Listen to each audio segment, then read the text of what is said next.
Ladies and gentlemen, welcome to this explosive edition of entertainment news where the worlds of country music royalty and daytime TV drama collide in a way no one saw coming. Imagine the bright lights of a bustling studio in Los Angeles, the kind where dreams are packaged into bite-sized segments of joy and inspiration. But today, those lights flicker with tension thicker than a summer storm over Oklahoma plains. It's a crisp autumn morning in 2025. And the set of the Kelly Clarkson show hums with its usual pre-taping energy, crew members darting like fireflies, makeup artists wielding brushes like wands, and the faint strum of guitars warming up in the wings for what was billed as a harmonious celebration of country legends. Kelly Clarkson, the powerhouse vocalist turned talk show maven, with her signature blonde waves cascading like golden wheat fields and eyes sparkling with that unfiltered Texas charm, steps onto the stage in a fitted denim jacket embroidered with subtle rhinestone accents that catch the light just so,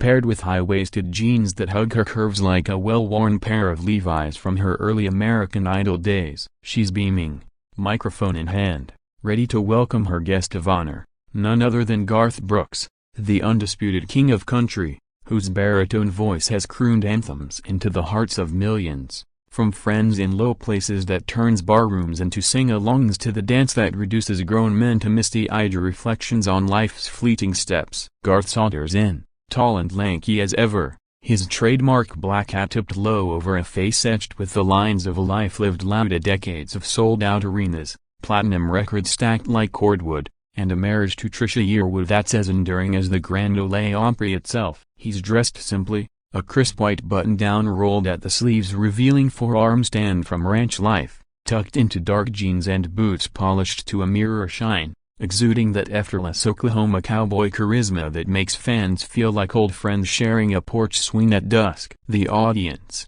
a sea of 200 or so die-hard devotees waving signs like Kelly Garth Forever and Country Queens Unite, erupts in applause as the band strikes up a gentle intro to If Tomorrow Never Comes, signaling the start of what everyone expects to be a feel-good hour of duets, anecdotes, and perhaps a surprise Kelly Oak rendition that leaves jaws on the floor. Kelly hugs Garth like a long-lost brother, their laughter echoing off the rafters as she quips about how his songs got her through her own divorces and reinventions, drawing knowing nods from the crowd who remember her tearful covers of his ballads on past episodes. Cameras roll, the red light blinks on, and the show kicks off with Kelly's warm intro. Today, we're tipping our hats to the man who made country music mainstream. Garth Brooks is here, and folks, get ready for some magic. Garth waves humbly, his drawl thick as molasses as he thanks the crowd, sharing a quick story about how Kelly's voice on the dance at the Kennedy Center Honors back in 2021 brought him to his knees,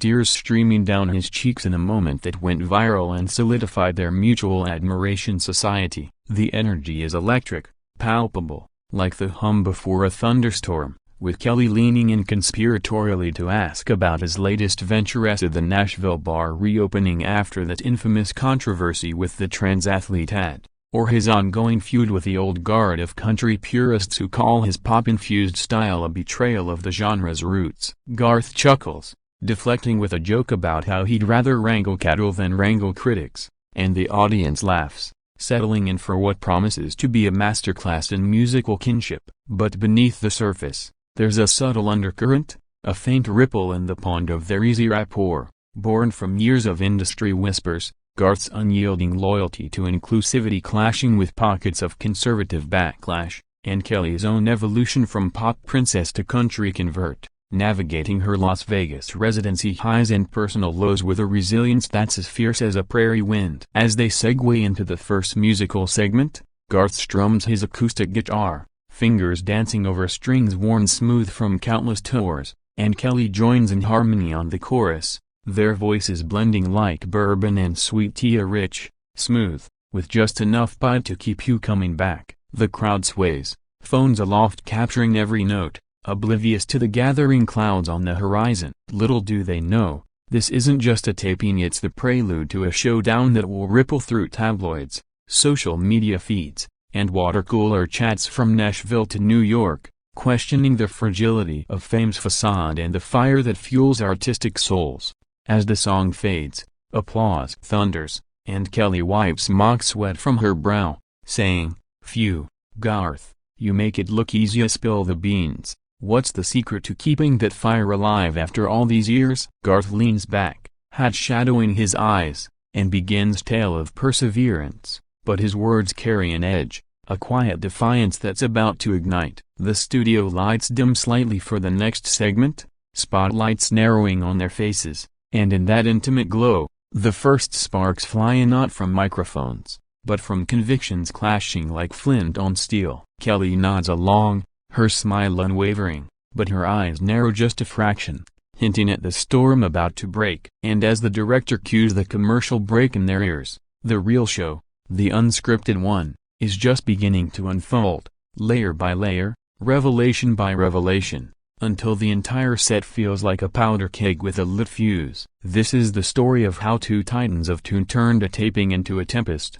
how words meant for inspiration veered into indictment, and how one heated exchange threatened to eject a legend from the very stage built for stars. Buckle up, because we're rewinding to the moments that made headlines, the barbs that drew blood, and the backlash that followed like a freight train through the heartland. It starts innocently enough, with Kelly probing deeper into Garth's recent headline as of the uproar over his bar's policy welcoming all patrons, regardless of identity, which drew boycotts from radio hosts and fans clutching their Bibles like shields. Garth's voice steadies, his gaze locking on Kelly's as he recounts the hate mail, the death threats disguised as prayers, and how it all echoes the fights he picked in the 90s to bring country to the masses, breaking barriers of class and creed. Kelly listens, her foot tapping idly under the desk, but then she interjects, not with empathy, but with a question laced with skepticism. "But Garth, isn't there a line? When does inclusivity start eroding the traditions that made us who we are?" The air thickens, the audience murmurs, sensing the shift from banner to battleground. Garth's jaw sets, his fingers drumming the armrest, and in that pregnant pause, the clash ignites, words tumbling like avalanche snow, burying the goodwill under an avalanche of ideology and ego. What follows is a dissection so raw, so revealing, that producers scramble behind the glass, whispers of cut the feed hanging in the ether, as the queen of the talk show and the king of country square off in a duel no one scripted. And oh, the fallout of the viral clips, the think pieces, the divided fanbases picking sides like a civil war in Stetsons and sequins. But let's not rush ahead, let's savor the setup, the slow burn that makes the explosion all the more cataclysmic. Picture Kelly's expression, that mix of curiosity and challenge, her lips pursed as if tasting the words before they escape, while Garth's posture straightens, his hat now a crown of quiet rebellion. The band, sensing the vibe, plays soft filler music, but it does little to soothe the rising tide. As they return from break, Kelly pivots to safer waters, a duet on Shameless, but the harmony feels forced, notes laced with unspoken aftertaste. The audience claps, but their eyes dart between the two, whispers spreading like wildfire in dry grass. "Did you hear that tension? Is this real or ratings gold?" Little do they know, it's both and neither, a genuine fracture in the foundation of their friendship, exposed under the unforgiving glare of studio scrutiny. And as the clock ticks toward the hour's end, the heat builds, conversation circling back to the elephant in the Wranglers, until one pointed remark from Kelly and Garth, "Sometimes standing for everyone means standing against your own," lands like a sucker punch, and his response, measured but molten, sets the stage ablaze. This is where the magic turns to mayhem, where applause gives way to awkward silence, and where a simple interview spirals into infamy. Stay tuned, because the devil's in the details, and we've got miles of monologue to mine from this musical melee.